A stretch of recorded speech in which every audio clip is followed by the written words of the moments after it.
देखते रहिए UBN zero eight Bhopal से आरिफ खान ब्यूरो की रिपोर्ट। बीजेपी सरकार के जल संसाधन मंत्री तुलसी सिलावट का बयान। देखते रहिए यूबीएन जीरो एट। आप जानते हैं कि राष्ट्रीय अध्यक्ष जी ने देश के हित में, प्रदेश के हित में और जो देश के नेतृत्व करता है देश के प्रधानमंत्री मोदी जी, अमित जी और भाजपा के राष्ट्रीय अध्यक्ष जी ने, मध्य प्रदेश के ओजस्वी मुख्यमंत्री जी ने और भाजपा के मध्य प्रदेश के अध्यक्ष जी ने जो अपने विचार रखे हैं, मैं उनके विचारों से सहमत हूँ। देखते रहिए यूबीएन जीरो एट। बीजेपी प्रदेश अध्यक्ष बीडी शर्मा का बयान। देखते रहिए UBN zero eight. Baba Ramdev कुछ चैनल लाइव कर रहे हैं। राजस्थान में वो बैन कर दिया, क्या मध्य प्रदेश में जिस तरह का दावा करेगा कोरोना दवा को लेकर कि मध्य प्रदेश में कोरोना की दवा का इस्तेमाल होगा या नहीं होगा, राजस्थान में तो बैन कर दिया है। देखिए जहाँ तक मुझे जानकारी है, पूरे देश के अंदर और आयुर्वेद को स्वीकारोक्ति केवल भारत ने नहीं, दुनिया ने दी है।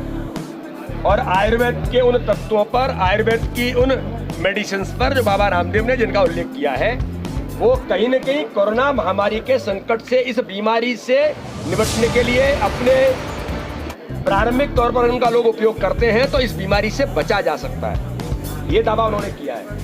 इसलिए इस दिशा में मुझे ऐसा लगता है कि आयुर्वेद के तौर पर हमारी इम्यूनिटी बढ़े, और इम्यूनिटी बढ़ाने के लिए ये बिल्कुल इस्टेब्लिश्ड फैक्ट है कि जिन आयुर्वेदिक दवाओं का उल्लेख है उसके लिए वो दवाएं उपयुक्त हैं, और कोरोना महामारी के संकट से बचने के लिए इम्यूनिटी बढ़ा करके बचा जा सकता है। इसके लिए उन्होंने कहा। देखिए, मध्य प्रदेश सरकार के बारे में उसके जो नॉर्म्स होंगे उसके आधार पर उस पर विचार होगा।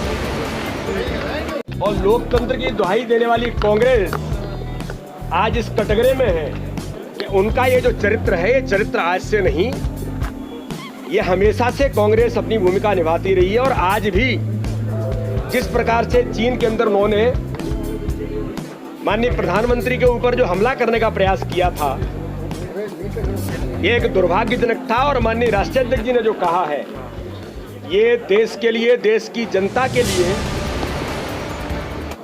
कि राजीव गांधी फाउंडेशन को जिस प्रकार से चीन ने आर्थिक सहायता दी, वो इस आर्थिक सहायता को देश की जनता के सामने रखें और ये बताएं कि ये पैसा आर्थिक सहायता के तौर पर कांग्रेस के उस फाउंडेशन को, जिसके अंतर्गत कांग्रेस के नेतृत्व उसके ट्रस्टी हैं, गांधी परिवार के लोग इसके ट्रस्टी हैं, तो उनको ये पैसा क्यों दिया गया, इसका खुलासा देश की जनता के सामने उनको करना चाहिए।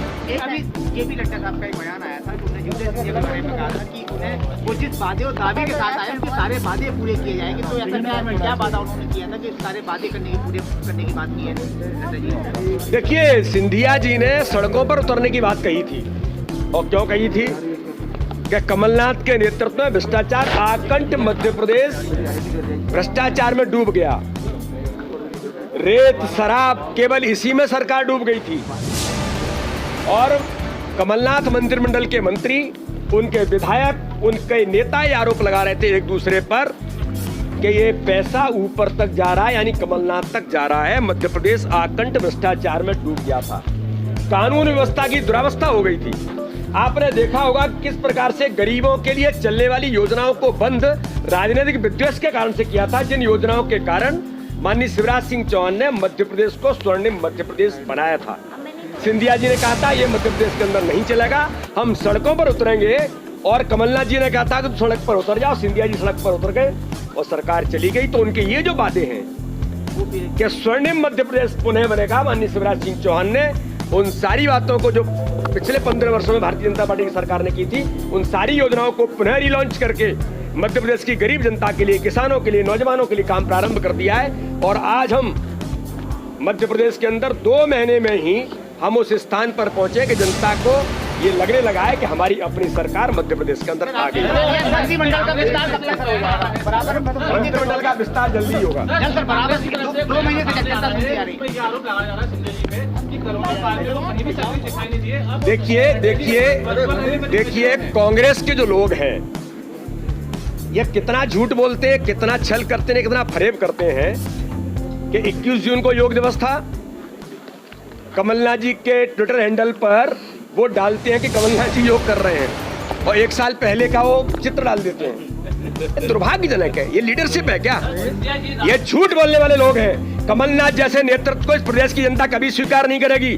सिंधिया जी को कोरोना हुआ, उन्होंने पब्लिकली कहा कि मैं कोरोना से ग्रसित हुआ हूं। अरे आपको शर्म आनी चाहिए। आप इस प्रकार की बात करते हैं, जो व्यक्ति कोरोना से पीड़ित हो गया, आपको संवेदनाएं चाहिए, आपको उनको संवेदनाएं व्यक्त करनी चाहिए। और आप कह रहे हैं कि सिंधिया जी दिखे नहीं। सिंधिया जी आज दिल्ली के अंदर रैली में उपस्थित थे। सिंधिया जी लगातार वर्चुअल रैली के माध्यम से सभी 2400 विधानसभाओं में उन्होंने अपनी उपस्थिति दर्ज कराई है। हम लोग लगातार कांटेक्ट में हैं और उनके साथ मिलकर के मध्य प्रदेश के अंदर कमलनाथ जी चिंता मत करो, माननीय शिवराज सिंह चौहान, ज्योतिरादित्य सिंधिया, नरेंद्र सिंह तोमर, हमारे कैलाश विजयवर्गीय जी, सभी नेतृत्व मैदान में उतरा है और जल्दी आपको एक्सपोज पूरे मध्य प्रदेश के कोने कोने में हम करेंगे।